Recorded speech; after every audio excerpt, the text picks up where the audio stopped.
Thank you. Thank you so much for being here. I know it's post lunch. It might be slowing some people down, but this is a charming session. So we hope to wake you up with that. I'll start with what I know, and that's the climate. And I think it's a warm day in Jaipur. And my husband just called to say that the mango tree in our backyard had started giving mangoes in January. So, yeah, the climate change is truly here. I mean, one of the themes that is emanating out of the many conversations in this wonderful festival is that one of the reasons why this climate change is transpiring is we've gotten out of touch with the world. We're sitting in an air conditioned hall, so we're not quite aware how things are outside. So the question then becomes, if that is one of the reasons why this is transpiring, then one of the solutions is to get reconnected. And what better way to get reconnected? We're human, right? We're not going to look at something dull brown and ugly. I might like leeches, but no one else is going to share that particular fascination. But a great way to get connected is through iconic trees and charming flowers. And they would tell us such histories if only we spoke their language. And so, with that, I'm going to turn to my panel who does speak their language and is going to translate that for you. I know you heard the dry bios, but I'm going to specialize, just touch on two things that they shared with me, which I think is pertinent. Dr. Natesh's quest to, visit these trees, document them, is a solo effort, right? It is without funding, etc. His own time. He was telling me about this time when he was climbing up the hills in Nagaland.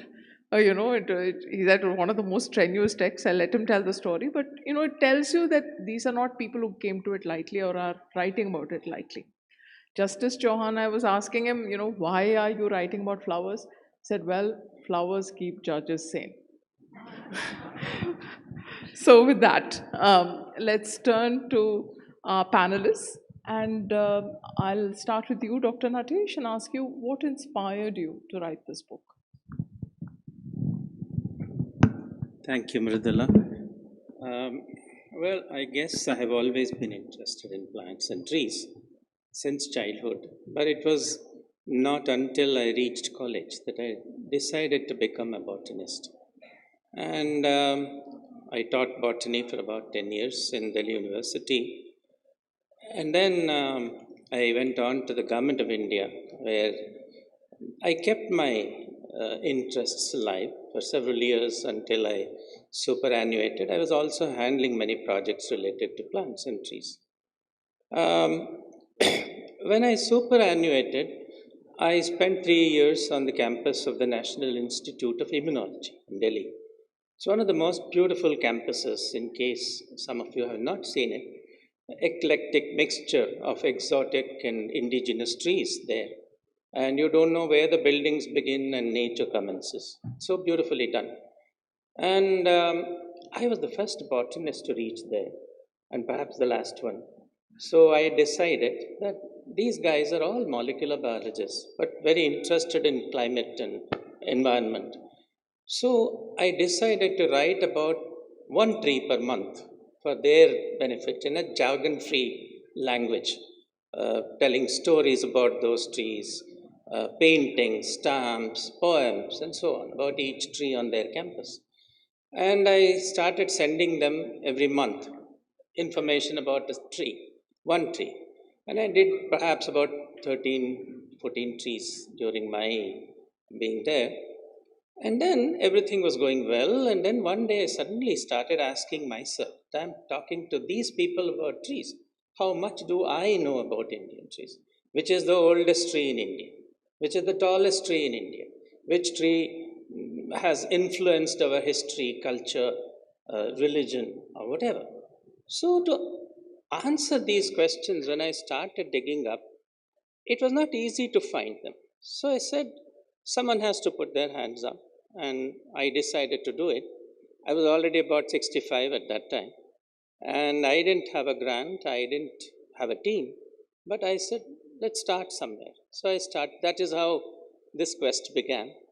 And it took me about 8 years to do this because visiting different trees in India is not a joke because it's a huge country, as you know, and logistics was a problem. And since I didn't have a team, I had to do everything from being the tour operator to recorder and chronicler, writer, everything. But I won't trade that for anything different. I would still do that if I can. And that's how the project began, and I decided to go on with it. Thank you so much. And you, Justice Chauhan. Well, actually, my tryst with flowers began as a child because my father would always tell us that wherever you go in the world, and since we grew up in the United States, which was a new word for us, he would say, always ask people about the trees and the flowers. That is one of the best ways to familiarize yourself with a new place. But what really started this trip of writing about flowers was the horrible experience we all of us had during the COVID phase 2. I was in Nainital, and every day, as most of us would receive on our WhatsApp, early in the morning, you would get nothing but rest and peace messages.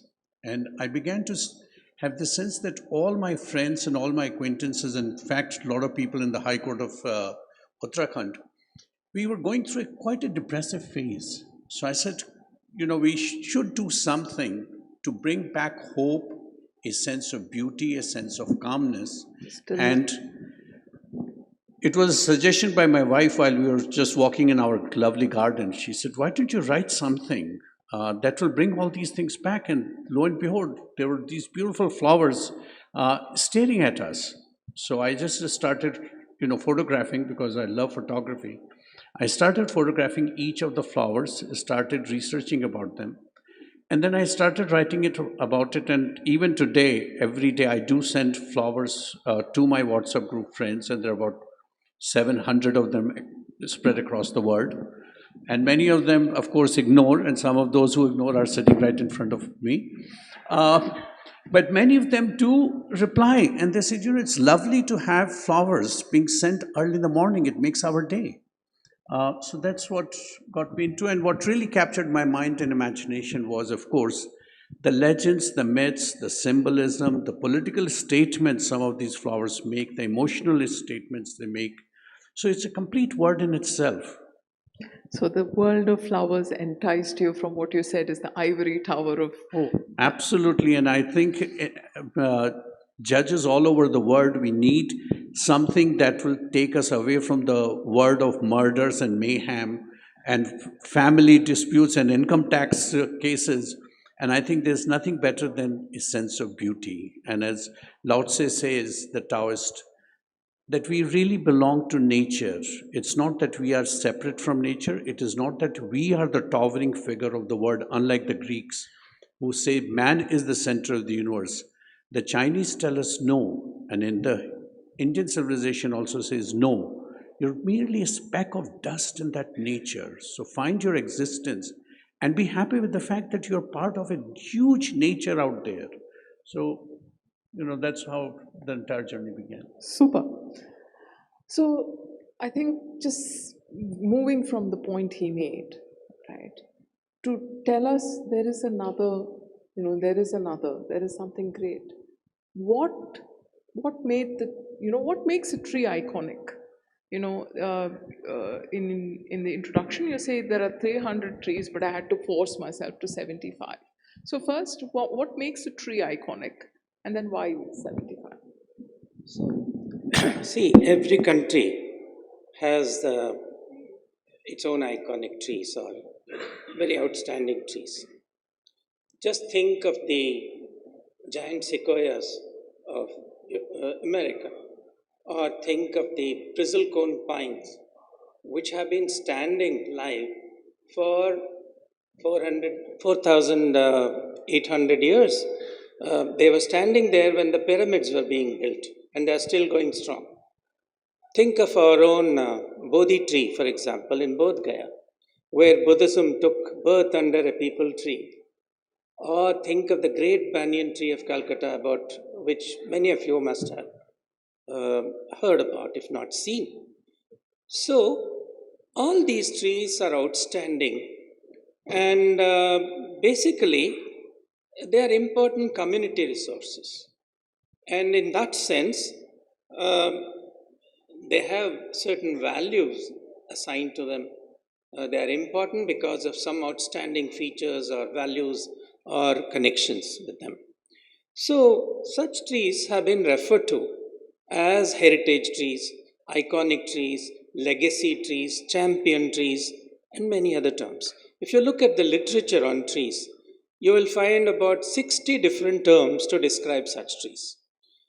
But regardless of which term you apply, the meaning is the same, that it's an individual tree that stands out because of some exceptional, remarkable, and absolutely uncommon features or value associated with them. Such trees may leave you in wonder and awe. They may command your respect. They will fill you with a sense of amazement, but rarely they will leave you unmoved. So, such trees, I chose the term out of the 60 or whatever to call them iconic. And because they are iconic, they deserve our attention. They are part of our shared heritage and legacy, and they are iconic representation of our past and perhaps the future. So, in that sense, uh, they're iconic. And the second part of your question is why these 75 trees, right?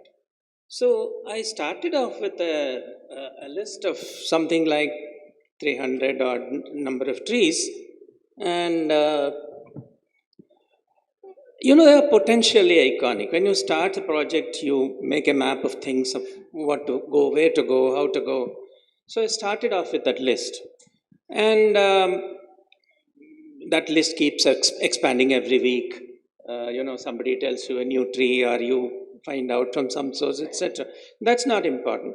But early on, I decided I wouldn't be writing on any tree which I haven't seen myself in the actual location and in the communities in which they are embedded. And therefore, logistics was a huge problem. I mean, going from one end of this country to the other is not an easy job. And language could be a big problem when you go to other states, say you go to, Gujarat or Assam or Tamil Nadu or wherever. If it is not your mother tongue, you need to get somebody who explains to you what it is, and or talk to the communities and so on.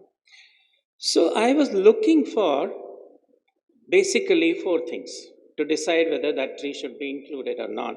One is that it is iconic due to some reason. It may be age, it may be dimensions, it may be connected to culture, heritage, or it may be a botanical outball, or it may be related to some event or personality in history, and so on and so forth. So, A, it has to be outstanding. B, it should have a great story, because otherwise it won't resonate with you in the same way. I can't simply write this tree is 50 meters tall and that's it. I mean, you have to relate it to culture, you have to relate it to history, you have to relate it to various things. Thirdly, I wanted to give a reasonable representation, a geographical representation, from different parts of the country. And lastly, I had to include a reasonable amount of biodiversity among them in terms of species. If I had 20 banyans or 30 baobabs, I can't put all of them into the book, right? So, in order to give that species diversity, etc., I finally culled this to some 75,000 or 75 trees. But of course, there are publishing constraints too. You cannot put 1,000 trees or 500 trees. But that doesn't mean I don't have information on others. Who knows? I may bring out another book on those. I'm going to do a shout out to both their books. They're just stunning, right? In the day when people are going to websites, etc., there is a reason why books have the charm that they do. And if you doubt me, just go buy their books. So with that, I mean, he talked of symbolism, right? And in the beginning, I said, if only we understood their language. So with that, I'm going to turn to you and said, you speak the language of flowers. So could you act as a translator? Sure. Actually, it's very interesting. Cultures which are extremely conservative develop their own language of flowers, and it all began somewhere in 1200 in 13th century Ottoman Empire. Ottoman Empire being a Muslim empire, part of Islamic civilization, men and women could not communicate their emotions to each other, number one. Number two, even theological concepts could not be communicated except through the language of flowers. So if a man wanted to tell the young lady that, look, I really am passionately in love with you, send the red rose. But if you want to tell a young lady that, it could have been, we could have been husband and wife, send her the variegated carnation. If you want to tell someone that, you're a great person and you have withstood the storms of life in China, send a bouquet of chrysanthemums.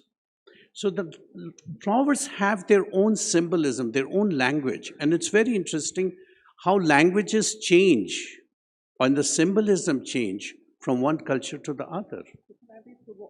Can I be provocative? Can I be provocative and ask a question if you really hate someone and said, I hope you drop dead? Send them stinking flowers. Yes, there are flowers. For example, it's interesting, marigold, which is genda for us in India. For us, it has religious symbolism, right? We offer it to our gods. We use it when we pray. And yet, for the Mexicans, is a flower of the dead. When they have a festival called the Bringing the Dead Back to Planet Earth.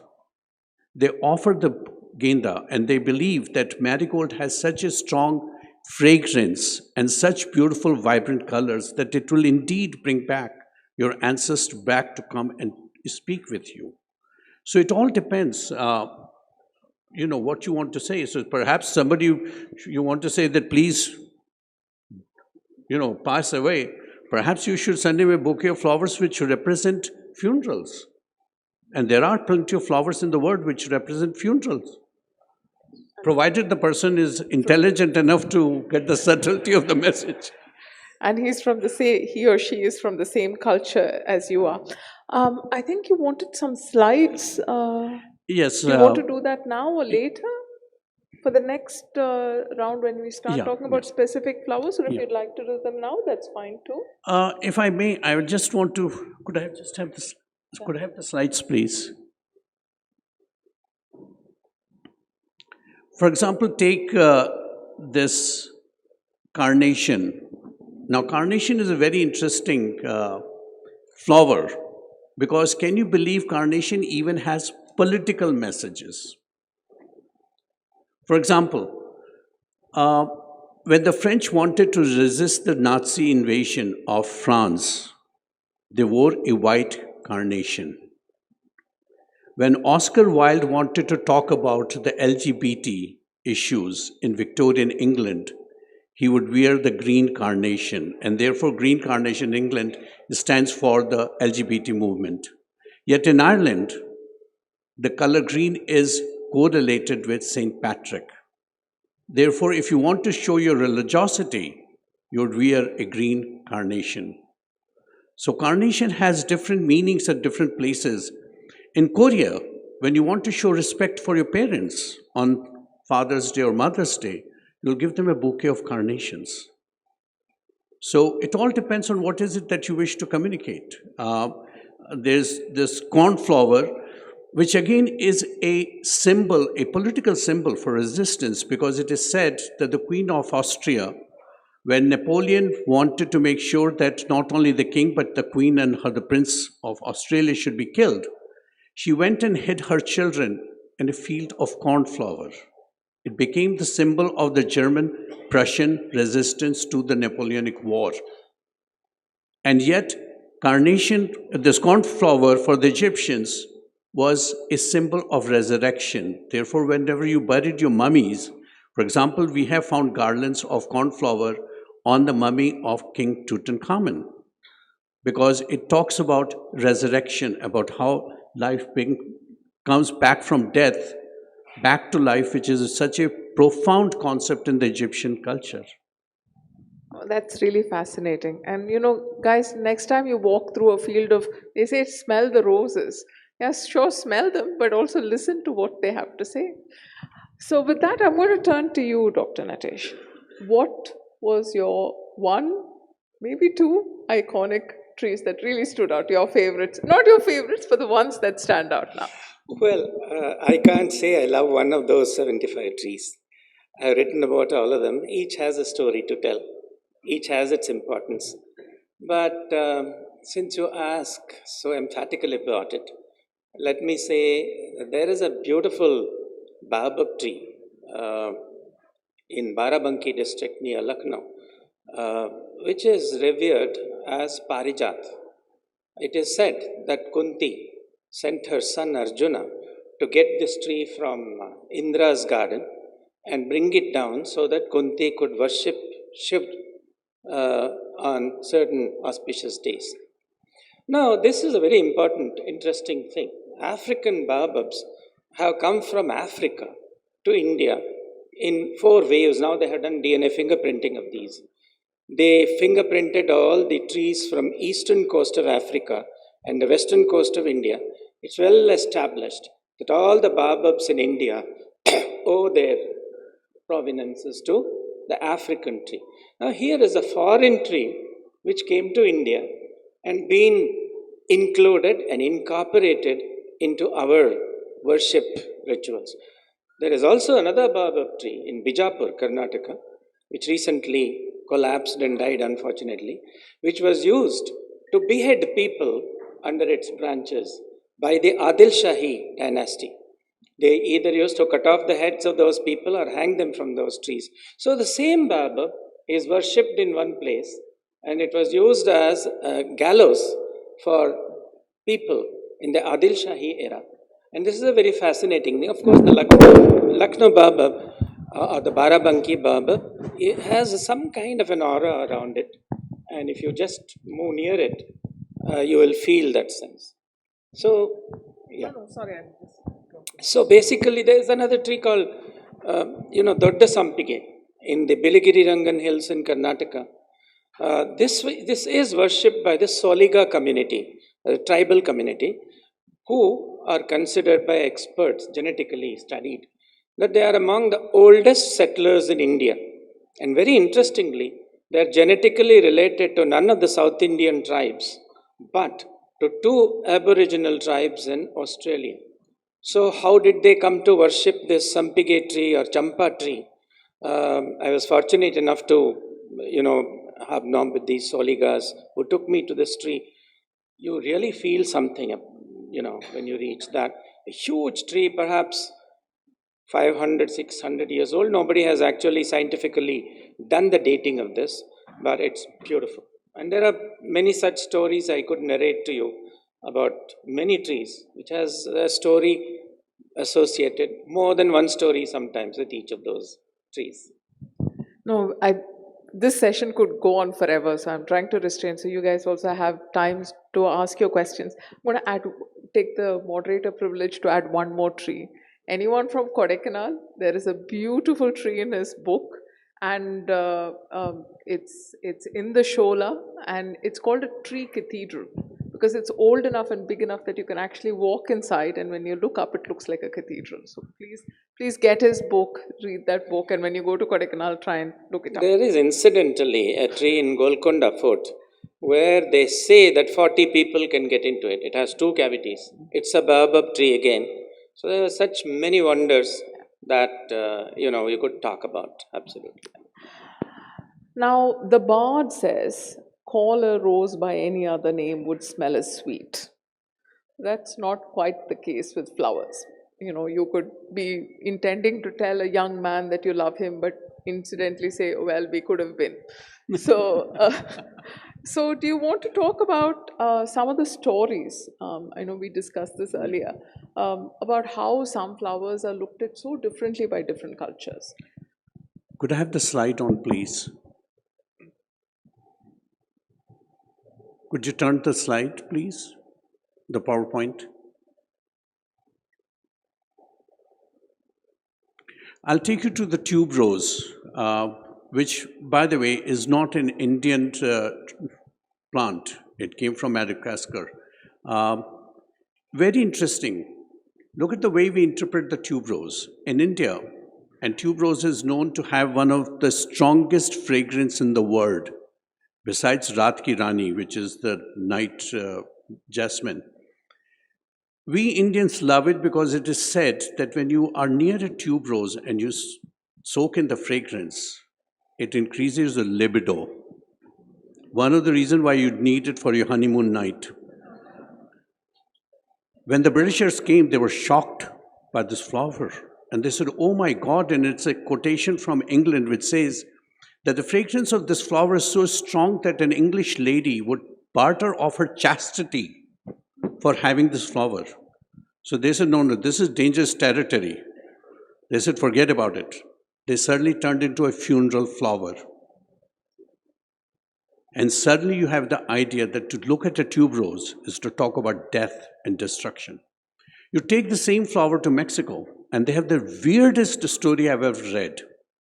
And their story about this tuberose is that there was a young couple where the women would dress up every evening when the husband will come back from the office in absolutely pure white clothes, and she would have a crown of tuberose on her head, and they would make passionate love to each other till the day she discovered the husband was cheating upon her.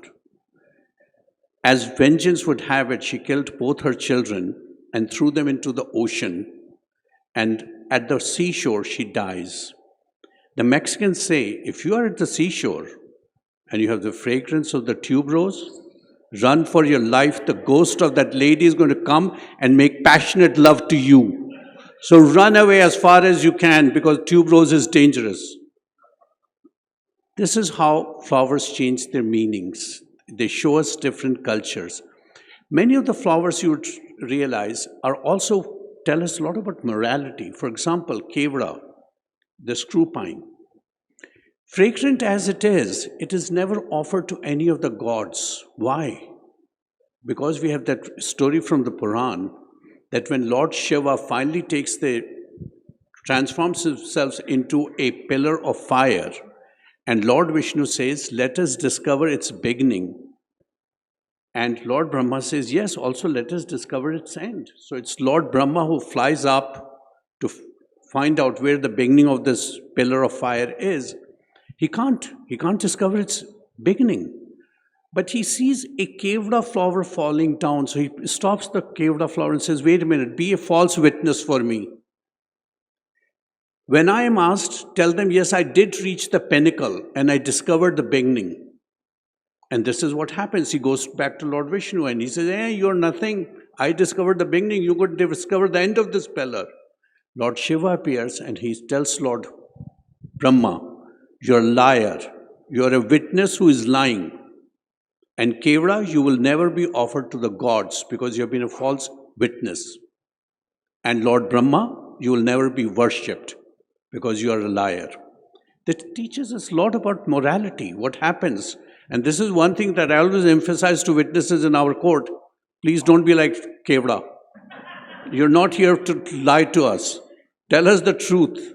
So there's a lot of morality, a lot of political thought, a lot of social relationship that are hidden behind the fragrance of flowers.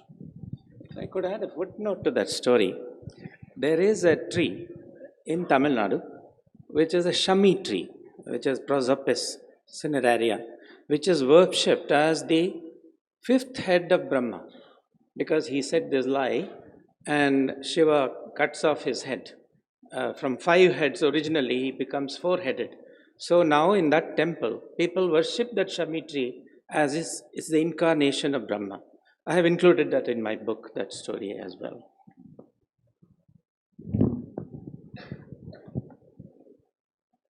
It's very clear. I mean, this is the fun stories, but if you look at the science part of it, we couldn't live without flowers, right? Without pollination, we'd perish. And without trees, the volatile waters of India would be more volatile still. Sadly, they're giving way. Right? Many believe that we're in the middle of the sixth great extinction. The last great extinction is when the dinosaurs disappeared. So it's kind of a big deal. So, what can we do? Right? These are the symbols, they're the icons, they're the influencers of the natural world. Right? And how do we use them to sort of get more connected and do something to preserve them, Dr. Natesh? See, in many of the developing or developed countries, people do talk about heritage trees, champion trees. I mentioned several names for them. Unfortunately, in India, we don't have a discussion, even a semblance of discussion on how we should go about preserving, conserving our tree heritage, living heritage. We worship built heritage very much. And I can cite cases and cases about how a building is much more important than a living tree, which is as old or older than that building. And very often the living tree is cut down to access that building. Yes, if you just to tell you this, Tipu Sultan was the person who actually introduced eucalyptus to India. All of them came to Nandi Hills. He introduced some 16 species of eucalyptus. 3 of those were actually leaning against a building which was used by Tipu Sultan as an occasional guest house. And somebody saw this tree, 2 trees leaning, and these were horticulture people, government horticulture guys. They went and cut off those trees. Now, that building is so dilapidated. Papers have published how badly, how in a bad condition that building is. They could have saved it, but we don't care about the living heritage so much as we do about at least some respect for built heritage is there. So, firstly, we have to create awareness. I mean, how many of us in this room can list 10 heritage trees from India? Very difficult. An average, even a botanist like me, before I started on this project, I didn't know many of these trees. And an ordinary citizen, the number of iconic trees that he or she can name could be on one hand, the fingers of one hand. Unfortunately, they are not known outside their village, district, state, let alone at the national level. Therefore, awareness generation, and this is a small thing, an attempt to do that in my book. I want to celebrate our tree health. Now, actually, awareness leads to appreciation. Appreciation leads to ownership.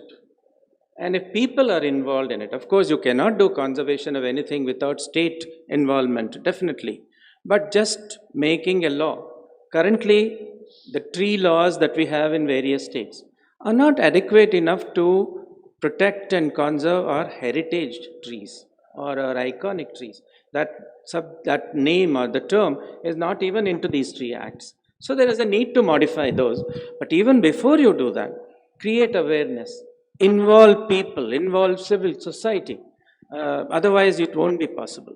So awareness, appreciation, ownership, and that leads to protection. So I think all these stakeholders, including landscapers, community people, activists, government, landscape development experts, everybody should sit together and brainstorm on how should you go about, what are the categories of these iconic trees that we should look at, can we come to an understanding at the national level, then prepare heritage tree registers digitally, which you can actually update from time to time. The people from the civil society can nominate trees for inclusion under that. Most of the developed countries do such a thing. So we should have a register at the district level, state level, and at the national level. And finally, modify the existing laws, involve people participation, and then only we can look at long-term conservation of these trees. Otherwise, you're not even begun a discussion or a debate on this subject in India. Thank you for that. I think there are other sessions coming up later which talk about, tribal connection with trees like the Bishnoi, etc. But we'll leave it for that session. And now I'm going to turn to you, Justice Chauhan, and very quickly, because we need to open it up for the audience also. Why do flowers matter? Basically, flowers matter on different planes, I would say. Personally, they matter because they bring in sense of joy, hope, tranquility, calmness. That's why you have something called aromatherapy. On a philosophical level, they teach us about the transiency of life. They teach us about death, resurrection, and that's why a lot of the myths are built around this theme. They also help your economy. Netherlands survives because of its cut flower market. They also create a lot of jobs for your people. They are also useful for medicinal plants. As medicinal plants, many of you may not even know that periwinkle, Sadabahar, produces a chemical that permits us to treat cancer. Now, that is amazing that half of your naturopathy things you will get from plants. And lastly, and most importantly, they permit you to communicate with nature. Even if you're sitting in an office, when you look at a bouquet, you connect with nature. And that is the irony I find, and this is the last point I would like to make. In India, that when we have flowers available 12 months a year, I'm horrified to see plastic flowers and, textile flowers in somebody's office, or plastic trees which are being planted all over Delhi and the offices. Good Lord, just go out and see how nature changes its colors, its messages. And that is one thing I love about Bangalore, because we do that in Bangalore. But that's why they matter to all of us. So with that, we come to the audience. Can you please raise your hand? And the people with the mics, he raised before you, so I'll come to you second if that's okay. The gentleman, can you please stand up? Yeah, that gentleman over there, sorry. And then second, the gentleman in the front row. There's a lady in the third, and then we'll see how time goes. And only questions, please, no statements. Yeah. Good afternoon, sir. Sir, my question is regarding the protection of the historical trees you talked about, sir. The place where I belong to in Farrukhabad, there was a lot of people trees. During the British eras, the Britishers used to hang those, the freedom fighters on those trees, and because of certain problems, or they died. And the question, please. The question is regarding the transplantation of these trees. Because of the development reasons, if you have to cut trees also, what are the transplantation policies, rather not to cut and to restore the trees somewhere else? The second question is, sir, regarding the inventory of the trees you have talked about. There is no formal inventories of trees as of now of endangered species which have been in India, which has to be published. Yeah. That is what I want to, how to do that. Okay, thank you. So basically, your first part of your question was transplanting trees from one place to another. I would use that as the last resort. You cannot take a tree from where it is. It has been standing there for maybe 500 years. And that's not possible. Tree transplantation in India is not very easy. I would use that as the last resort. Firstly, make a way by which it can survive where it is. In situ conservation is the best thing that you could do. The inventory? The inventory, I have myself said this, that what I have done is, a glimpse of what we could all do. And state registers, district registers of iconic trees, and finally leading to the national level tree registers is something we should immediately start doing. And you don't have to be a botanist to do these things. Every responsible citizen can nominate a tree. An expert committee set up by the government could vet those and go to the site and verify if your claim is right, and then upload it into your register. So all these are routinely done in other countries, and we should practice the best global practices here as well. Thank you.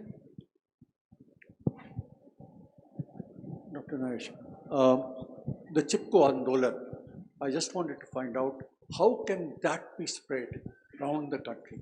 Because that was one excellent example of community action to protect trees. I could give you several examples. Some are mentioned in my book. There is an absolutely stunning peepal tree in the Ghantaghar of Dehradun. This has been, for some reason, in disfavor by the powers that be in Dehradun. And they have always been trying to transplant it elsewhere or cut it down because they say it spoils the beauty of the clock tower. And another example of how built heritage is much more valued than the living heritage. Now, activists, green activists in Dehradun have been fighting this for quite some time. One day in 2015 or something, they brought several hundreds of people, all the ladies dressed up in their best finery, and they tied Rockies around this tree, made a lot of media splash. And then the government had to retreat from their position of, restoring or replanting that.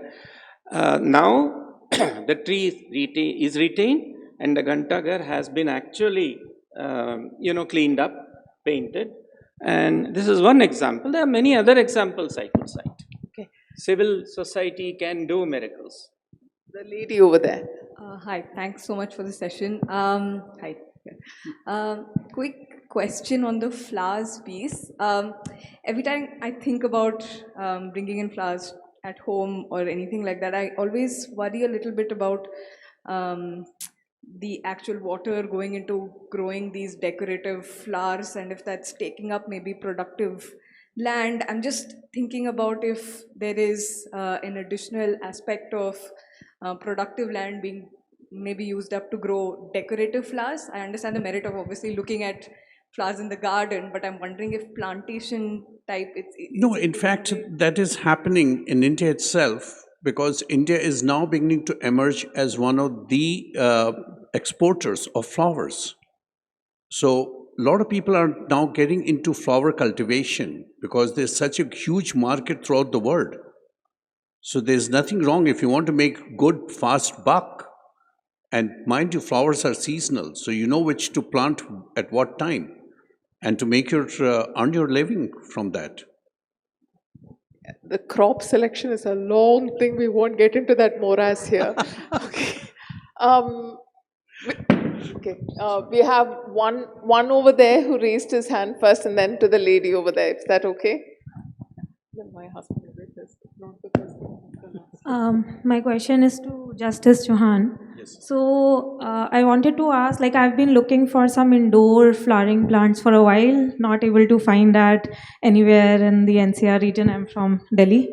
And I have another question. So there are people who say you shouldn't pluck flowers because they also feel pain, and also plants feel pain. How would you respond to that? Number one, there are certain flowers which do grow in shade. For example, peace lily is a flower that will grow. Sylvia is another flower that does wonderfully well as an indoor plant and as indoor flower. Yes, that issue, that the second issue that you raised, that's a very debatable topic, because a lot of people agree that you should not harm a plant. I myself don't like to pluck plants because I think they have a life of their own. But yes, it does add to the beauty. Otherwise, how would I give my girlfriend or my wife the red roses on Valentine? And I won't get my dinner unless I give her a bouquet of red roses. So it's a strategy for survival for all the husbands. You're a brave man, Justice Chauhan. So last question, how much more time do we have? Just 1 minute. 5 minutes? Okay, then we have two more questions. The lady over here, in the orange sari, if you could just get. No, this is recorded, so it's good to think. Can other people raise their hand? We have this gentleman who raised his hand, and we have that enthusiastic young woman in the pink shirt. This was a beautiful session, and I'm going to find the books. Please do, there's stunning books. Yeah. I wanted to ask you, sir, where all have you traveled for the trees?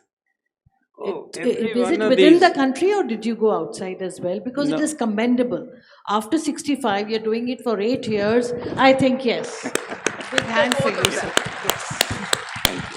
Well, And just an observation, quick one for Raghu. You send flowers and we send flowers back to you every month. Oh, yes, I know. so to answer your question, I have visited each and every one of the trees that I have written about, barring 3, and I mentioned that in my introduction. That for logistic reasons I couldn't make it, but it was a self-imposed condition that I would not write on a tree unless I have actually gone to the location and seen them. So every one of them I have visited. The gentleman in the white. We don't ignore your post, so don't blame us for things that we don't do. This is aimed at Dr. Saab because you're a trained botanist. Dr. Saab, I've noticed, are there any other factors that are threatening all of these incredible trees that we have besides climate change? Yes, and yes. And invasive species, because these are 2 things I've noticed myself. But are there any other factors that are actually in the wild also threatening their existence? Take any development project in India. I could cite dozens of them for you. The first casualty are the trees. If it's a road widening project, trees go. If it's a metro project, trees are the first ones to be cut. The problem is we are losing them even without knowing their significance, right? If there is awareness, we could perhaps raise an alarm and say this is a very heritage tree, therefore don't cut this. But if you don't know, in ignorance people do it. And trees don't have votes, remember. So, you can always play around with them. So this is a very dicey situation. And unless there is public civil society engagement with this, as well as government support, we are in for trouble. I can cite several examples that has come to the courts, that have come to the government's notice in the last 3 years between 2017 and 19. The Government of India, Ministry of Environment has permitted cutting down of some 70 lakh trees. The one thing, since I have the mic, I'm going to say is, look, each of you has the power to save one iconic tree in your neighborhood. So I'll leave that message with you and appreciate the iconic flower in your neighborhood. Last question to that young woman over there, and then we close. And question only, please. Okay. So there's a concept in a Kannada story which is called Ondu Marada. It's forgive me for the wrong pronunciation. So it's the question is that I've generally spent a lot of time in Bangalore. So I've noticed that there's a lot of focus on tree conservation and tree walks and knowledge on trees in southern India, while North India is also quite rich in mountains and trees. So first of all, is that observation actually true? And if so, then why is it more focused on tree conservation versus North India? South India, why is it more tree? Yeah. I don't think there is any such bias. In one sentence, I would say everywhere there is a problem. I could cite problems in the north. I could say people who are very interested. I gave this example from Dehradun.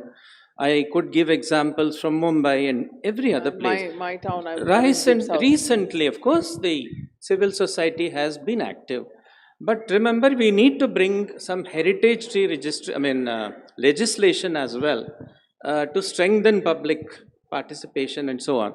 And then only these things will be possible. Just to add to your question, surprisingly in Telangana we do have a law which preserves our boulders.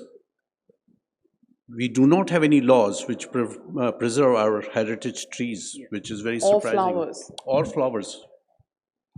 Yeah, but you guys have the power. If you have one in your neighborhood, you go ahead and protect it. Okay, so it's how we start. So thank you so much. We're at the end of the session.